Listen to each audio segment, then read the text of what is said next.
Voilà. Donc après ce petit intermède, eh bien, je voulais dire que la meilleure chose dont je puisse parler avec vous et ce que je peux échanger de mieux, parce que c'est mon terrain, parce que je l'étudie, la naturopathie, depuis 30 ans, et, et je mets en équation ma cuisine végétale et crue depuis plus de 8 ans maintenant. Je m'en nourris et elle me réussit très très bien. Enfin, je dis pas parce que elle me réussit bien, parce que je me sens heureuse, parce que j'aime mon corps et sa réponse immunitaire, parce que je me sens vigoureuse, parce que j'aime vivre dans mon corps, j'aime la façon dont il me le rend bien, j'aime la façon dont je prends soin de lui. Tout ça, c'est en place. Et ça, je l'ai mis en place. C'est un vrai, c'est pas un vrai travail, mais ça a été l'objet d'une préoccupation et d'études. Ce que je partage avec vous, c'est la substantifique moelle de tout ça. Voilà. Donc, intellectuellement, j'aime comment je fonctionne, j'aime ma capacité à ne pas dormir beaucoup et à pouvoir travailler beaucoup aussi. Donc je pense que c'est aussi à la nourriture, à ma nourriture végétale et crue que je le dois, mais aussi par une pratique d'hygiène. Alors ces pratiques d'hygiène, je vous ai parlé la dernière fois. Il y en a que ça a beaucoup choqué, mais moi ça m'a beaucoup amusé et je referai des choses irrévérencieuses comme ça, de vous recevoir, de faire mon dernier live sur la cuvette des toilettes sèches, de mes toilettes sèches. Vous pourrez y retourner, rien que pour ceux qui m'ont dit que c'était totalement irrévérencieux, totalement nombrilique, narcissique, incroyable, etc. Ben écoutez, je vais y retourner. Voilà, je suis sur mes toilettes sèches. Je les adore, ces toilettes sèches. Voilà, voilà le papier toilette, voilà. Et puis voilà exactement comment on met un petit peu de... Voilà, on met de la paille, on ne tire pas la chasse, on met de la paille et j'adore ça. Et je suis très heureuse d'avoir fait, la dernière fois, d'avoir ouvert ce live dans mes toilettes sèches parce que je me sentais véritablement dans ma souveraineté, sur mon trône et j'avais aucun problème avec ça. Donc si je vous ai parlé de la purge de ricin, en toute confiance, parce que c'est quelque chose, la purge de ricin, eh bien c'est quelque chose que j'ai découvert, et en fait, j'avais fait ma première purge. Non pas que je sois intoxiquée puisque je mange cru, donc je ne suis pas quelqu'un de très intoxiqué, je n'ai pas détoxiné vraiment. Mais j'avais juste un gros coup de cafard, un gros coup de déprime. C'est pour ça que je n'avais pas signé mon avant-dernière newsletter joyeusement. J'avais dit, je revisite ma joie, je la mets à l'épreuve de mes doutes et je la triture, je la défie pour voir, pour voir ce qu'il en reste. Entre-temps, j'ai fait un jeûne. Alors bien sûr, avant l'huile de ricin, un jeûne. Le protocole, il est dans mon blog Ma vie en RAW, R-A-W, sur mon site l'instantcru.com. Allez le voir, j'ai fait un petit reportage exprès pour vous donner toutes les consignes, pour suivre ce protocole de jeûne à l'huile de purge à l'huile de ricin. Donc c'est au plan émotionnel que je me suis purgée. Et je pense que c'est très important de se purger aussi au point émotionnel, puisqu'au plan physique, j'étais plutôt cohérente et pas trop encombrée de miasmes. Mais au plan émotionnel, oui, j'avais un vrai coup de cafard, un vrai coup de déprime, et voilà. Alors il y a aussi des périodes chaque mois où une femme est un peu plus déprimée, hein, bon, ça c'est ok, mais voilà. Donc cette purge à l'huile de ricin, elle est intéressante, il y en a plein d'autres, mais vraiment je vous conseille en ce moment de faire un jeûne. Un jeûne, c'est ce qui va vous débarrasser, qui va vous nettoyer, vous purifier. Alors allez vous renseigner, allez écouter des vidéos de gens qui savent. Thierry Casasnova, ça fait beaucoup, pour les éléments, ça fait 2 fois que je le cite, Thierry, il a fait des vidéos sur le jeûne. Après, moi, ma façon de... J'en ferai une aussi, je vous ferai la mienne et je vous dirai, parce que j'ai fait ma thèse en fait de naturopathie il y a 30 ans, il y a plus de 30 ans, sur le jeûne. Parce que dès que mes enfants étaient malades, je les mettais au jeûne. Et encore une fois, j'ai élevé 4 enfants, et je ne leur ai pas donné de médicaments, et dès qu'ils avaient un pet de travers, une infection ORL, une maladie infantile comme tous les enfants en ont, eh bien je les mettais au jeûne. Donc ils savaient, ils mangeaient du kudzu, c'est une racine qui est anti-inflammatoire et qui est anti-acide aussi. Kudzu, ça se trouve en magasin bio. Ça fait une gelée qui n'a aucun goût, mais que mes enfants n'aimaient plus à force. Mais bon, ils l'ont toujours prise, cette gelée de kudzu.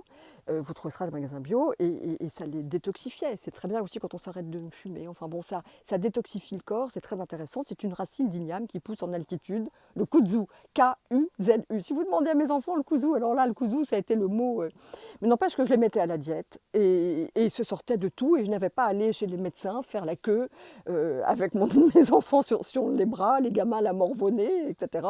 Voilà, je n'ai jamais fait ça et je ne regrette pas parce que j'ai tout soigné, encore une fois, avec des graines, avec des huiles essentielles, avec des plantes, avec de l'homéopathie, avec les moyens du bord et surtout la diète. Donc faire un jeûne, il n'y a rien qui puisse être dangereux pour faire un jeûne. Alors je vais vous dire quand même la phrase d'usage, demandez référaison à votre médecin traitant. s'il n'est pas débordé en ce moment, et puis accompagner, voilà, ça ne se substitue à aucun traitement thérapeutique. Et si vous avez une maladie grave, bah, c'est justement là qu'il faut faire un jeûne, mais je n'ai pas envie de prendre la responsabilité de vous le dire, au-delà de ce que vous pouvez ressentir pour vous, de cohérent pour vous. Encore une fois, et j'avais dit que je répondrais à cette question. Il y a une question qui est, je ne sais plus si c'était sur YouTube, je crois que c'est sur YouTube, quelqu'un qui demandait, j'ai des acouphènes, j'ai mangé cru, est-ce que je dois manger cru encore, 40%, 50%, enfin, alors, première partie de la question, c'est gonflé quand même de demander à une communauté qu'on ne connaît pas, de demander des conseils sur ce qu'on doit manger, de demander comme ça aux gens ce qu'on doit manger, parce que cette personne s'adressait non pas à moi en tant que naturopathe, mais à tout le monde.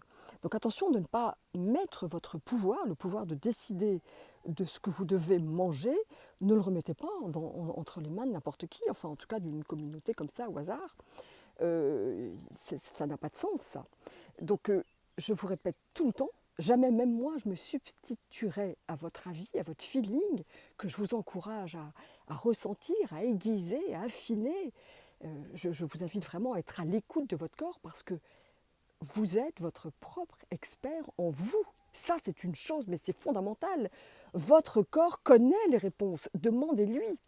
Et si vous n'entendez pas la voix de votre corps, parce qu'il y a un brouhaha, parce que votre mental est survolté, parce qu'il y a un brouhaha incroyable, que vous êtes anxieux, que vous n'entendez plus, eh bien faites le silence. Et faites le silence avec un jeûne. Si le jeûne vous fait peur, vous faites une monodiète, vous mangez des pommes vous mangez que des pommes ou des raisins ou je ne sais pas quoi pendant une journée. Bio et lavé, hein, sinon vous allez faire une cure de pesticides. Ou si vous voulez faire que boire pendant une journée, ou mettre votre tube digestif au repos. Là, vous allez baisser le son et vous entendrez votre corps d'autant que vous aurez pu faire le silence. Parce que être en contact avec son corps, écouter ce qui vous plaît, ce que vous sentez être bon pour vous, c'est ça, c'est au cœur de ce confinement, c'est cette relation intime avec notre corps que nous devons retrouver, que je vous invite à retrouver parce que c'est ce qui fera la solidité de notre noyau, de notre cœur. Quand on est au centre de soi-même, il ne risque pas de nous arriver grand-chose. On peut être en contact et danser avec un virus, mais si on est en place à l'intérieur de soi et qu'on prend soin de soi, ben, il n'y a aucune raison qu'il nous arrive grand-chose. C'est pour ça que je vous invite à faire un jeûne, à pratiquer une monodiète, à retrouver cette relation intime avec vous-même pour savoir ce qui est bon pour nous, pour vous, et ne pas avoir à en référer à d'autres personnes, à des sachants, quels qu'ils soient, et si excellents qu'ils soient. Vérifiez toujours ce qu'on vous dit, ce que vous lisez, à l'aune de votre réflexion, et surtout en demandant à votre corps qui sait tout. Qui sait, sentez, c'est plus une question de cortex, c'est une question de ressenti. Et c'est le cœur qui sent. Il y a un vortex beaucoup plus puissant que le cerveau, c'est le cœur. Donc il faut se référer à ça. Ça, c'est vraiment ce qu'il faut développer. On a le temps encore, là, jusqu'au 11 mai, si on n'est pas confiné encore plus. Vous avez le temps de développer cette relation à votre corps qui est fondamentale et que nous avons trop délégué aux médecins, aux sachants qui maintenant nous embobinent. Big Pharma nous embobine. Big Pharma fait de l'argent sur nous, c'est les plus grosses richesses. Bill Gates a fait sa fortune sur Big Pharma, quoi. Et c'est pour ça maintenant qu'il rachète l'OMS, machin, etc. Et qui se permet de donner des conseils alors qu'il n'est pas médecin, mais qui donne des conseils et qui vaccine la terre entière en passant pour un bienfaiteur. Voilà. Peu importe. Il ne s'agit pas non plus d'éradiquer les gens qui veulent éradiquer. Voilà, il faut rester, il faut aussi danser avec ça. Bill Gates, c'est comme un virus, il faut danser avec. C'est exactement pareil. C'est comme tout ce qui nous arrive, c'est comme les maladies qui nous arrivent, c'est comme tous les événements qui sont compliqués dans notre vie et qui semblent être des freins au lieu que d'être des accélérateurs. Eh bien, si on les invite, si on danse avec eux, eh bien, ils sont source de progrès, ils sont source de croissance.